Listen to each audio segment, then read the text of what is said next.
Hi, I'm Pastor Kurt, and this is your 5-minute Bible study. Today, we're going to look at Acts chapter 17, verses 16 through 34. In this section, we find Paul in Athens. Now, Paul has been doing a lot of traveling, and sometimes it's helpful to find maps to kind of follow along to see where Paul has gone. If you look online, there are some great maps that other people have already made that help you track Paul's journeys. Well, in this case, Paul is in Athens. He's waiting for Silas and Timothy to join him. They were still at the last port, but Paul had to get going because people were threatening Paul's life, so he had to get out of there quick. Silas and Timothy are about to join him in Athens, so Paul's there waiting for them. While he's in Athens, he has a look around, and he sees a whole bunch of altars to different gods. Now remember, this is in Greece. Think about Greek mythology that you learned in school. There were all kinds of Greek gods, right?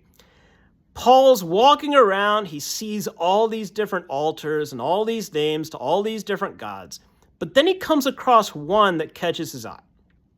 And it says that it's an altar to an unknown god. Now, he finds that really interesting.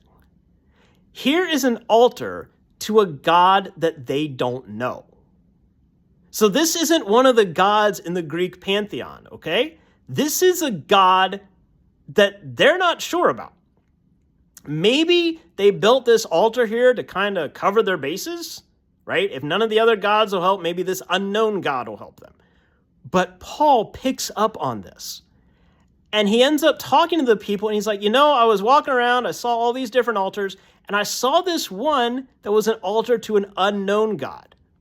Well, let me tell you something. I know who that God is. And he ends up telling them about Jesus. He tells them the story of Jesus, and he says that this is the God whom they don't know.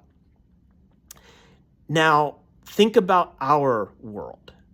There are so many things around us that call for our attention and worship. If you put anything in the place of God, that thing is an idol.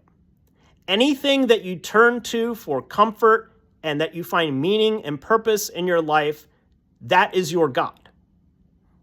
But if it's not the God who created you, the one who came to you in Jesus, the one who empowers you through the Holy Spirit, if it's not that God, then it's an idol. So we've got all kinds of idols in our world calling for our attention and our devotion. And yet, Jesus is still here. But Jesus is not just one of many options. Sometimes that's how it seems like people treat him.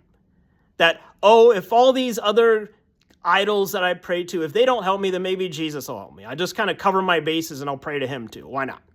No. This isn't a religious buffet here, okay? Jesus is the one through whom God comes to us, not any of these other idols or things in your life that try to promise you meaning and purpose. No. God comes to us in Jesus. If you want to know what God is like, you look at Jesus. If you want to encounter God, you encounter Jesus, right? And so this is why we tell people about Jesus. He's not just one of many options. He is the one in whom we encounter God. This is what Paul was telling the people there in Athens. And this changed them. Now, there probably were some people in the crowd who didn't pay much attention, or they kind of ignored Paul as he was telling about this. Fine, that happens. But there were probably some people who were listening to him. And they were like, now we know who this unknown God is. We've seen that altar too, this altar to an unknown God. And we didn't know who it was because it was an unknown God. But now you are explaining to us who this God is. There are people today who still need to know who God is. There are people today who still need to know what it's like to be encountered by Jesus. This is what Paul was telling them, and this is what we get to tell them. In our world with all these idols that are calling for people's attention, it is one of our responsibilities to redirect them to Jesus, to say, hey, Jesus is the one through whom we encounter God. None of these other things died for you on the cross, right? Only Jesus did that, and he did that for you because he loves you.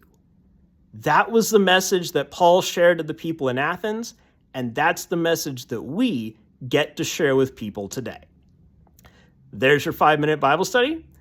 Please remember to like, comment, share, and subscribe, and I'll see you next time. Thanks.